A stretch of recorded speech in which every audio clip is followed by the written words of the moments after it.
This is the 2015 Maruti Suzuki Baleno. Name apart, it's got absolutely nothing to do with Maruti's midsize sedan from the last decade.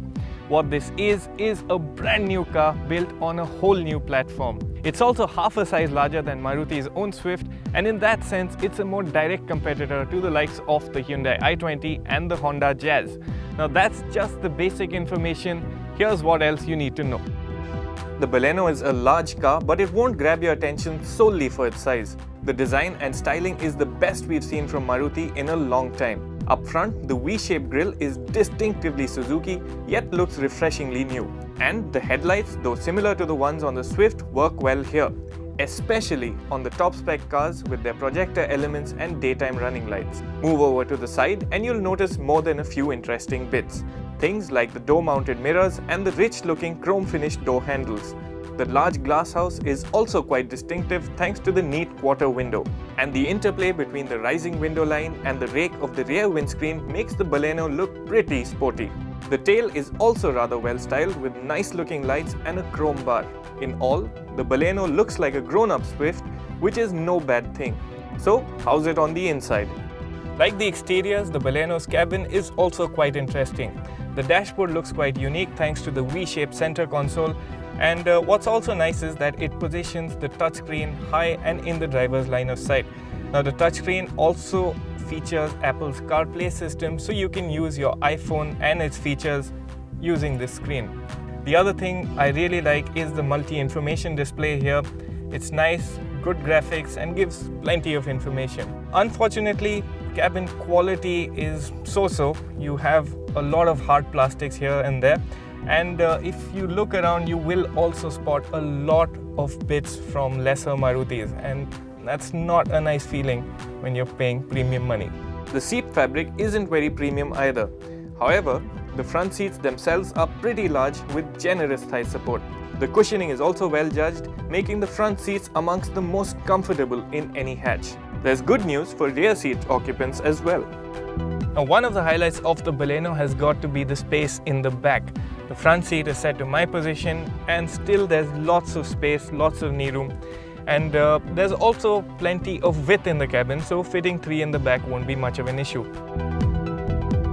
And if there's a complaint, it would be that the seats are a bit flat. You don't get that sense of support that you'd get in other seats. There is, however, lots of space for odds and ends with a full-size bottle holder on each door. The Baleno actually scores very high on practicality. Boot capacity is an impressive 339 litres, and thanks to the way the luggage compartment is designed, you'll be able to store large suitcases without the need to flip the 60-40 split folding seats forward. Time to shift focus to the engines that power the Baleno. No surprises here. The Baleno will be offered with Suzuki's 1.2-litre K12 petrol engine and a Fiat-sourced 1.3 diesel. It's the one Maruti badges as DDIS 190, which means it uses a fixed geometry turbo and makes 75 bhp. The power figure puts it down to chief rivals, but don't ignore the Baleno is over 100 kgs lighter than the Jazz and a full 200 kgs lighter than the i20. Claimed fuel economy is also a best-in-class 27.39 kilometers to the litre. So, how is it to drive?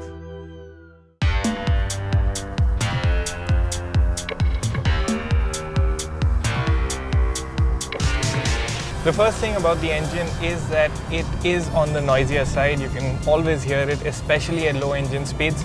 Now, one of the key traits of this Fiat-sourced engine is how it bunches up power, and you get a lot of that here as well. You have to wait till about, say, 1800 RPM before you get into the meat of the power band. But thereon, the engine pulls well till about past 4000 RPM or so you have a pretty wide power band to play with. Unfortunately, you will find that it doesn't feel punchy. It's responsive, but it's not exciting. What's nice are gear shifts on the 5-speed manual gearbox. The clutch is also not too heavy by diesel hatchback standards. But it's the petrol engine that really impresses. Again, its 83 bhp may be par for the course, but it's a lightweight that makes all the difference. The engine feels more eager than it does in the Swift. The more you drive it, the more you wind the engine, the better it gets. So probably from the mid-range on is where the fun really begins. You can rev the engine all the way up to 6,200 RPM, which is good if you find the space. Engine refinement is good, and coupled with the good wind and road noise insulation, it's a fairly quiet cabin.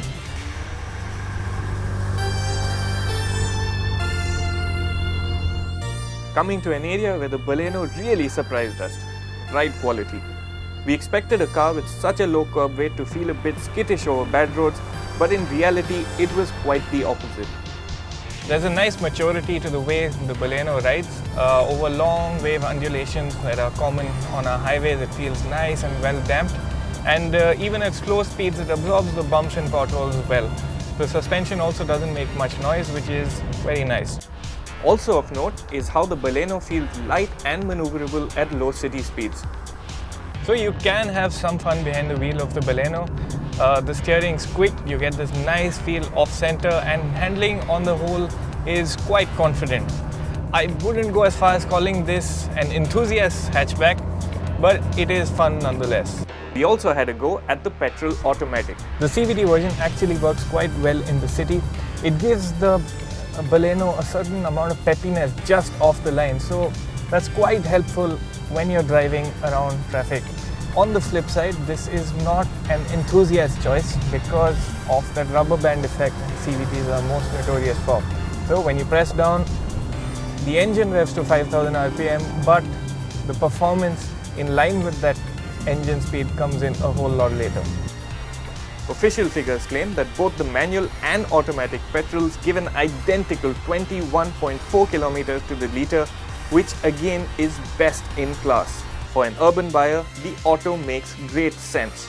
Annoyingly though, the CVT option only comes in the mid-level Delta spec, where the petrol, manual and diesel Balenos are available across 4 trim levels. Do note, you'll have to extend your budget to the top Alpha trim to get goodies like the projector headlamps and touchscreen infotainment system. That leads us to the Baleno's price.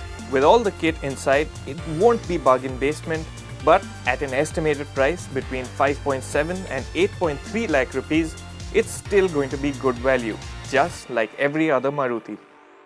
Maruti has clearly given its all to the Baleno.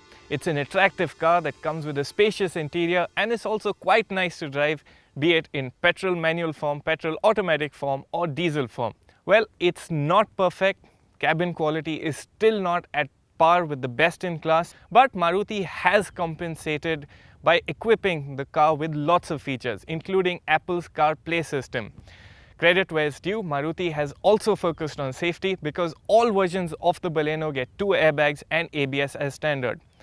The Baleno will be the second car after the S-Cross to be sold through Maruti's new Nexa channel, so you are even promised a premium buying experience. In all, it's an impressive effort and clearly Maruti's best shot at the premium hatchback segment yet.